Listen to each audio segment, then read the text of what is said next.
Alright, so this is a response to Cosmic Skeptic and his minimalism video, or general saying that we should increase our minimalist efforts to spend less on ourselves.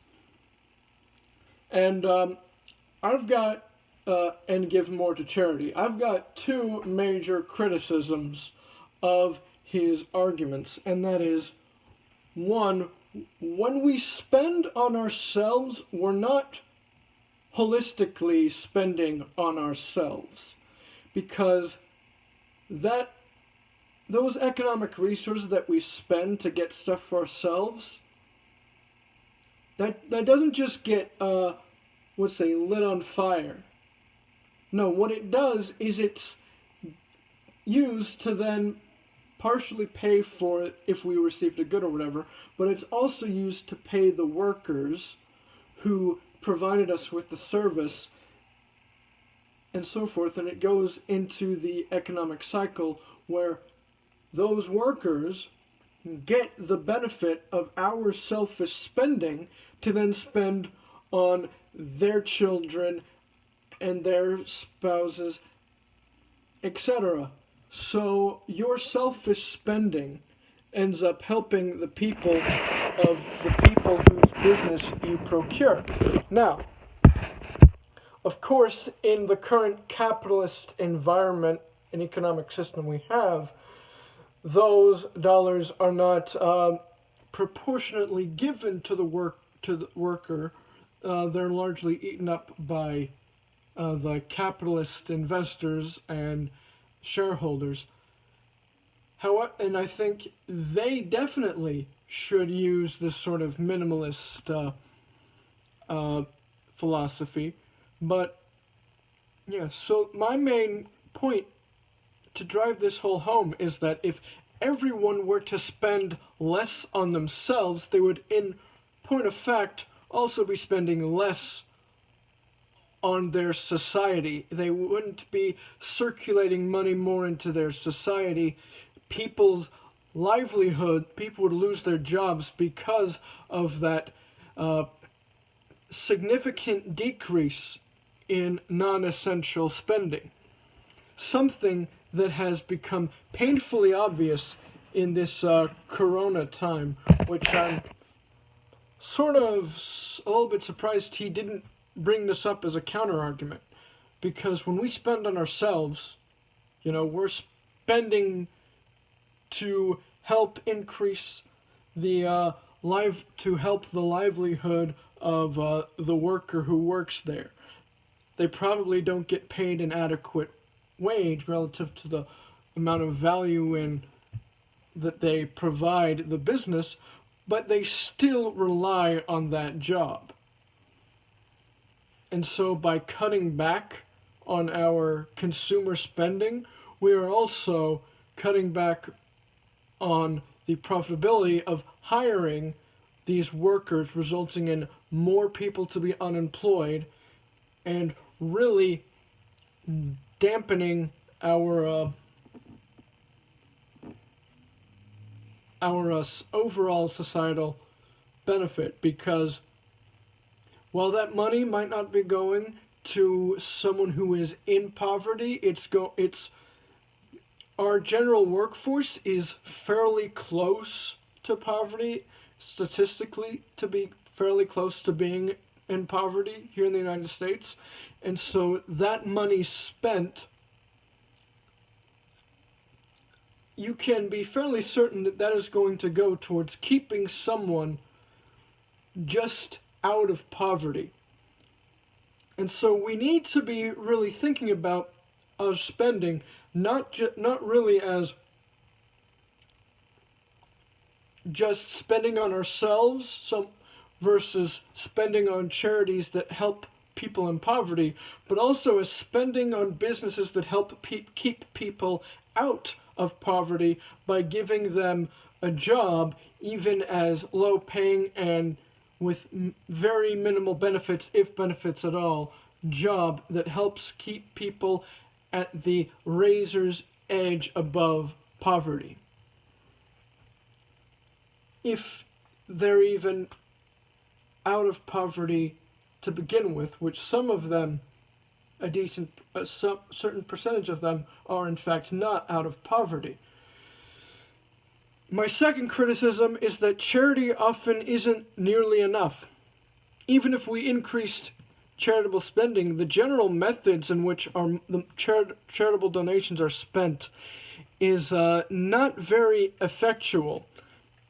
It merely delays the impact that these poor people are going to inevitably face.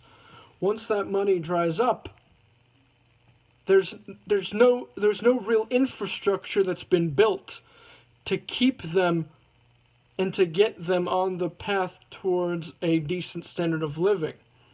They've been essentially artificially propped up for a long period of time without any long-standing infrastructure to pick up the slack once that arbitrary money has been removed.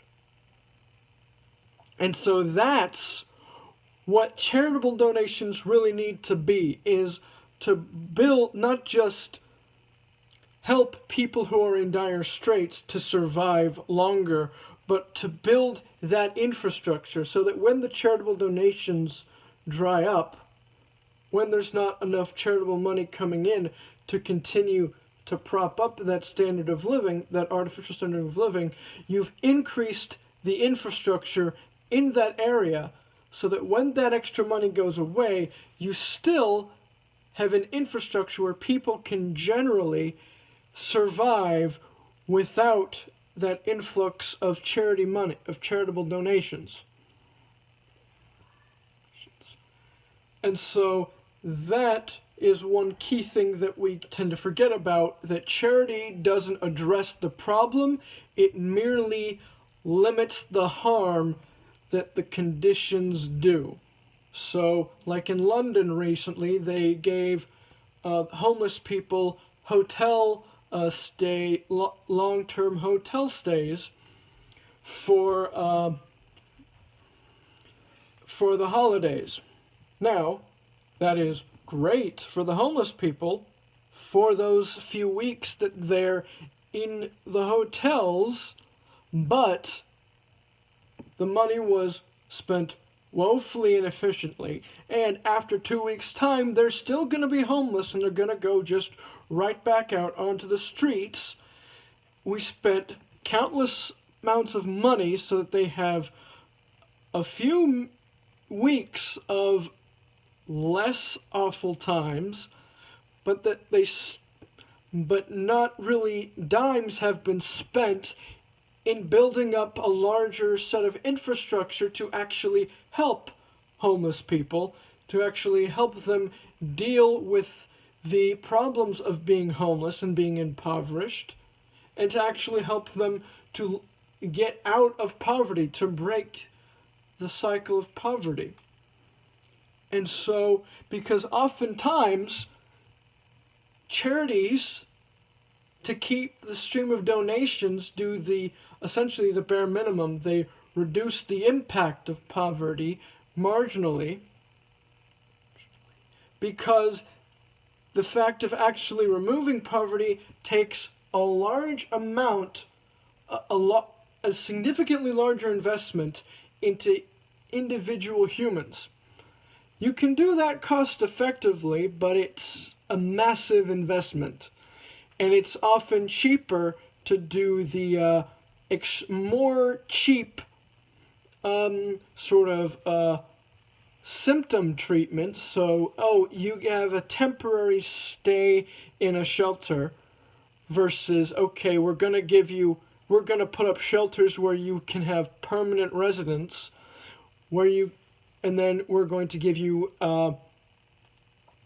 essentially, we're going to give you mental health facilities and we're going to aid you in finding a job. That would be much more of an efficient investment to reducing homelessness for those specific individuals that you provide that service for, as opposed to giving them a few weeks stay in a decent hotel. That's what I just laid out previously is actually going to make a more lasting impact than a few weeks stay in a hotel.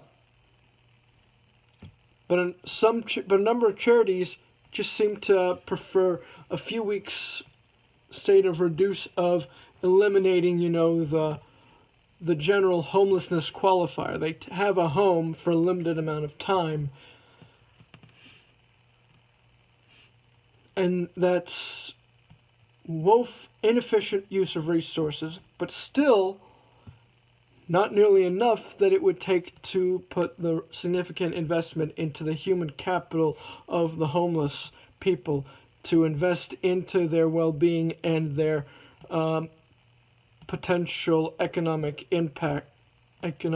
growth and impact if they were given a job and housing on a more reliable basis, instead of just temporary stays.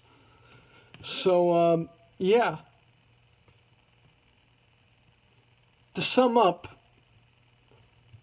1, spending on yourself also means you help aid the bottom people on the totem pole who work in that business to maintain their current standard of living, whether it be pretty bad and not worse to decent to okay, and then the higher they get on the totem pole. Also, charity, while it does do some decent things, it's not very efficient. It doesn't tend to fix the underlying issues. Now, and one other thing is that a number of charities take some off the top of your charitable donation as a fee. So it's not, the most best thing to be given to.